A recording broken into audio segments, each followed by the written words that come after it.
All right, let's get started. Good morning, good afternoon, everybody. Welcome to another episode of Talk Data to Me, and happy World Cloud Security Day. They always say never spend holidays alone, so I'm glad that we got. I can spend some time here with our Chief Strategy Officer at Lookout, Aaron Cockerill. Aaron, as always, great to have you here, and great to have you on the show. Great to be here. Thanks. Hi, everyone. So let's get right to it, Aaron. This is a great day. It's an exciting day, and obviously a big focus on cloud technology, right? Which is Yeah.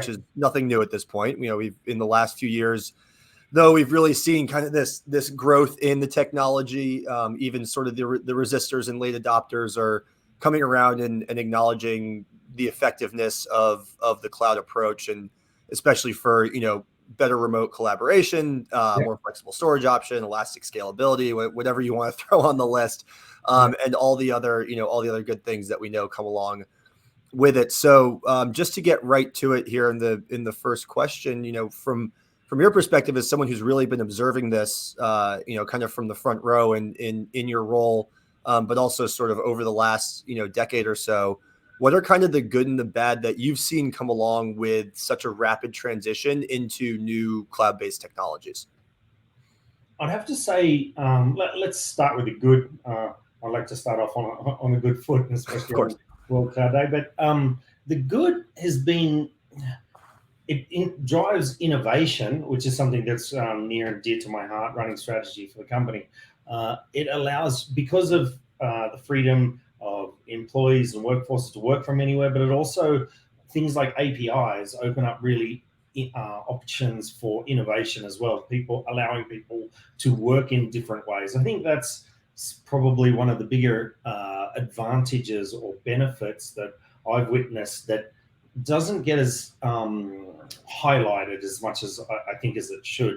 One of the other enormous benefits, especially since this is a security-oriented discussion, is that this takes away not the responsibility, but it takes away the workload associated with keeping the apps and data that you've had traditionally behind your firewall up to date. If you think of it from this perspective, if you had an on-prem CRM system or human resources system or order processing, whatever it is that you want to think of, that system was typically maintained by your IT organization and your security team and so on. And so you were using tools to look for vulnerabilities in the entire stack of software, and you had to do you had to do compatibility testing every time you updated hardware, every time you updated software, every time you changed any of that stack, which meant that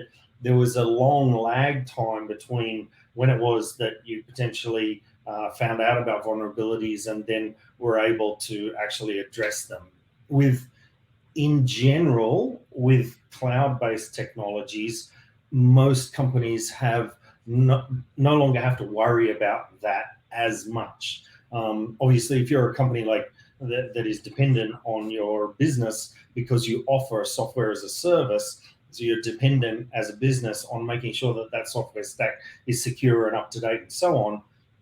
Because it's part of your livelihood, you allocate a larger part of your resources to it than, say, a company that manufactures bulldozers or doors. Right. So there's been a huge benefit from innovation and ways in which people can work. There's been huge benefit from a security standpoint. The challenges, I think, that there are a couple of challenges that have.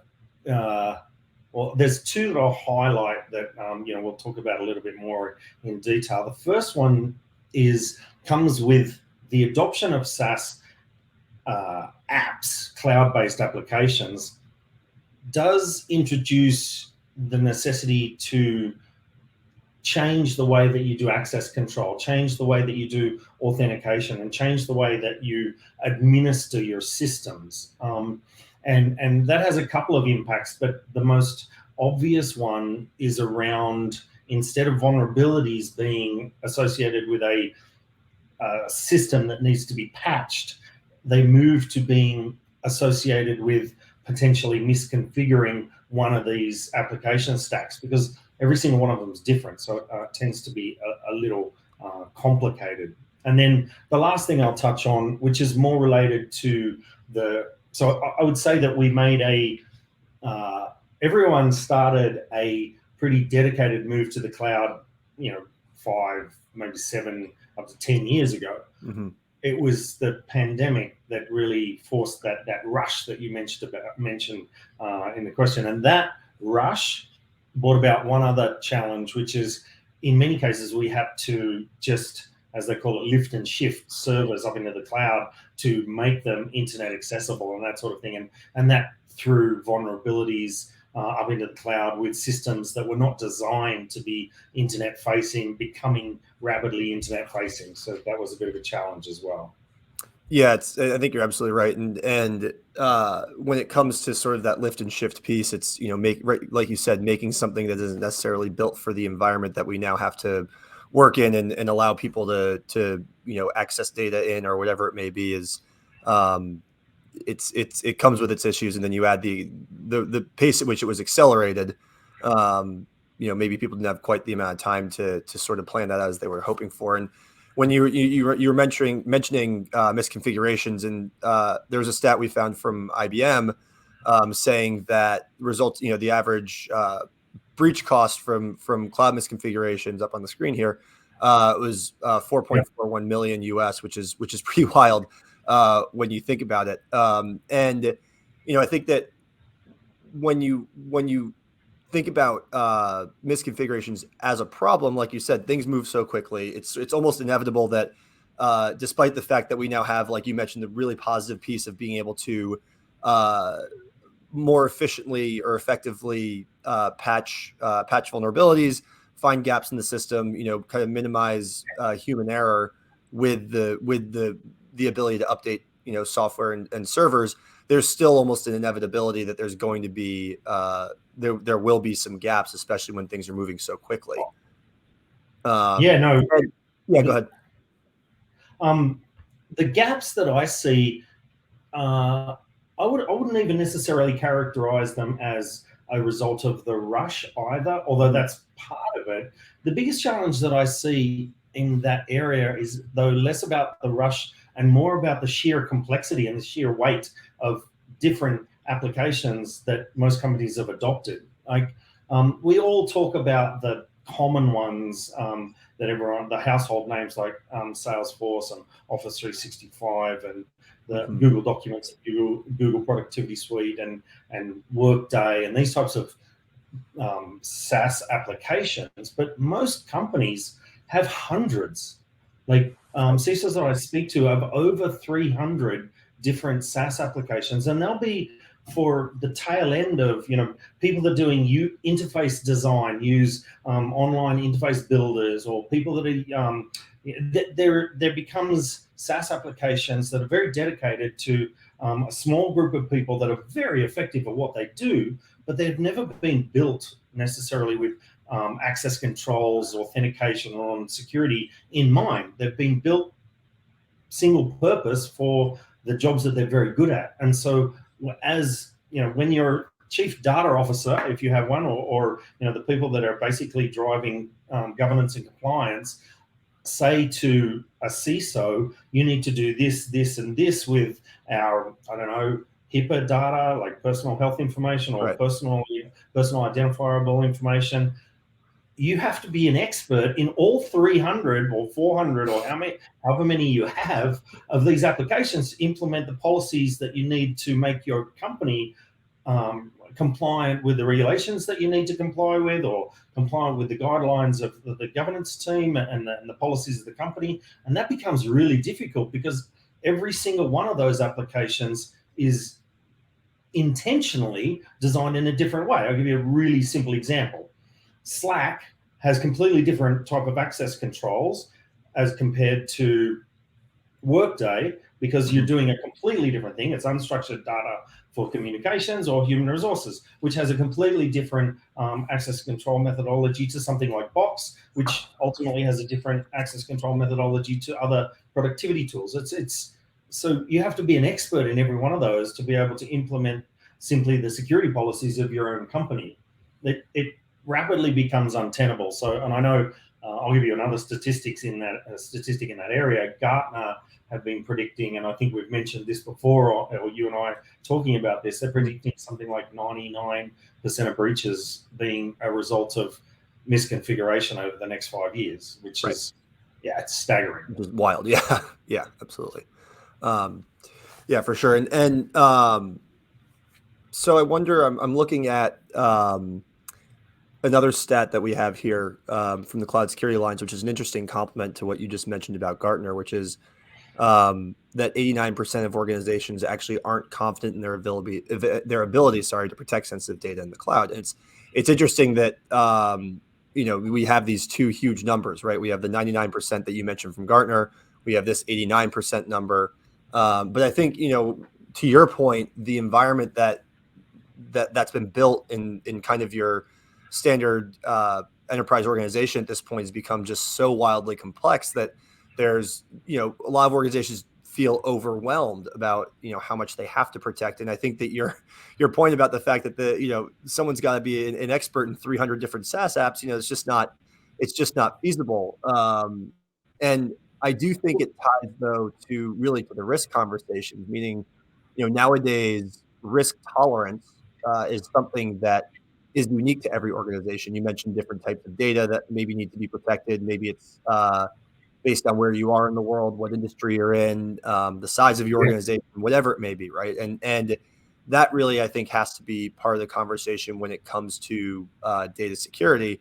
And the last few years really have shown us that any organization or individual can be, or really individual within that organization can be a target for a cyber attack. And when you kind of have that threat to your data looming every day, you need to understand what those risks are in front of you. And, it's no longer just these, it's no longer brute force attacks. It's no longer, network based, anything like that, DDoS attacks, anything like that. It's all compromising credentials and getting in discreetly, right, is sort of what I'm thinking about. So when it comes to those top risks, what are those top risks that you think should be top of mind for everybody? And what kind of advice can you give the audience and how to address them?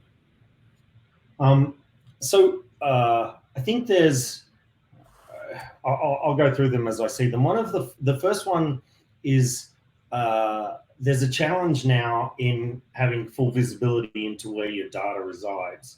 And there's actually one issue that I didn't mention earlier, which is many times we don't know where the data's ended up when, say, for example, a line of business that is using a particular SaaS application. I won't pick on any names here, but imagine your sales automation infrastructure is a perfect data repository for sharing additional information with a potential marketing partner. And so it's not only people accessing this data, it's also other SaaS applications or other machines. So this entity to entity piece is another one where data visibility becomes a really big challenge when when your apps and your data have left the building. So the first risk I would say is actually not knowing where your data is in this new hybrid diverse environment. The next one is the complexity and configurations, and I think I've talked about that enough. But it really comes down to a bigger risk around these individual applications having firstly either a different methodology for access control and access management, or a complete lack thereof. I mean, there are most of the leading names in the SaaS field that we talk about have a great setup for access control.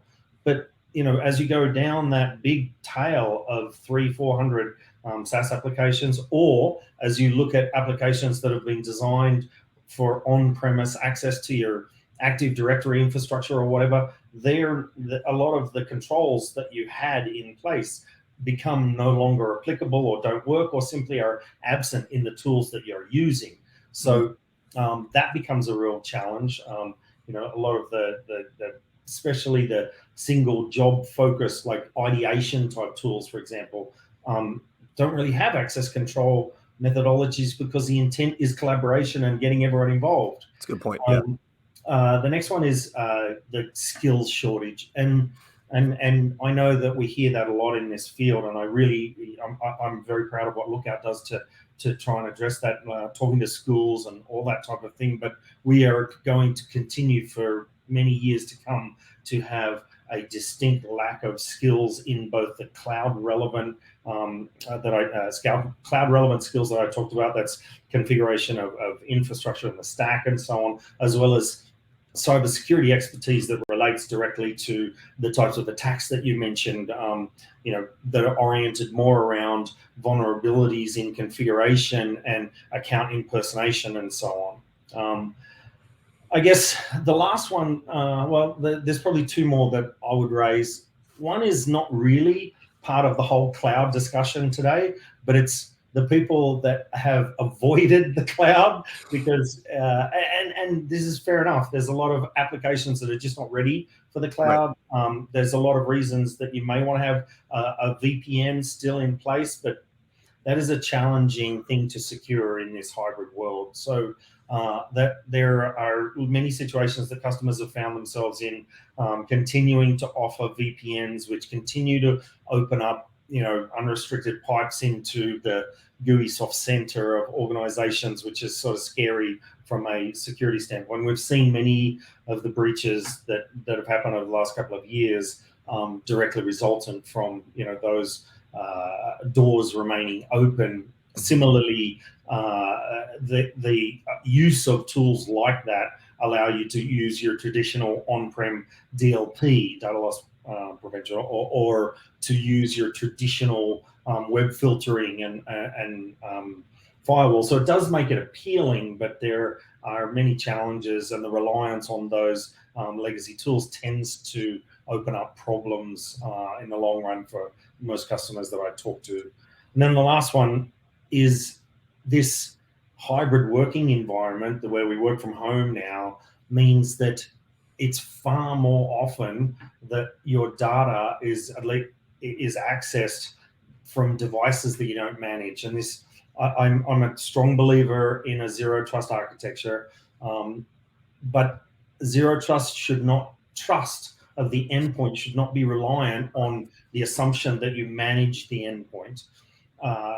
I think in this new environment, we're going to have to come to terms with the fact that we will not control the endpoints in many of the cases, and we need to design security tools that can cope with that and enable business. So you asked at the beginning, and I know that was a long-winded answer, but you asked at the beginning, what would you do to try and address that? The two things that I recommend to try and address that is, firstly, look for tools that will enable your digital transformation to allow a single policy enforcement point, a single policy architecture, so that when you write access control policies and DLP and so on for your environment, you only have to write it once across all of your SaaS tools. That will take away that Swiss cheese effect of having to be an expert in every single field. And that should apply to your on-premise applications and to cloud-based access to things like Box and so on. It should apply across all of the ways that users can both gain access to and upload data. The second one is, and I'll come back again to the endpoints, is assume that the endpoints are not necessarily always going to be managed, and work with tools that will enable your digital transformation that can cope with that type of environment without stopping productivity. Because if we try and lock everything down, even if it resides in the cloud, then the security organization or security department just become the department of no again. And this digital transformation is a good thing. We want people to innovate and leverage this work from anywhere, innovative, collaborative environment, because it's great. So don't try and lock it down with legacy tools or by just denying access to things like unmanaged devices. Mm-hmm. Yeah, it's really about, to that point, finding that sort of healthy balance, right? What's the where do you, like you said, I think that term, the Department of No, is no one wants to be the Department of No, and so what can you do to sort of make sure that everyone's kind of playing within the right rules to make sure you don't have to be the one always saying no. So, Aaron, I think that is all the time we have for today. Thank you as always for joining us. Thank you for everybody who tuned in here live, and for those of you who are going to watch the recording. You can click the link in the post to learn more about the state of remote work security and why enterprise security risks are on the rise. And once again, happy World Cloud Security Day. Aaron, thanks so much. Cheers. Thanks, Hank. See you guys. See you, everyone.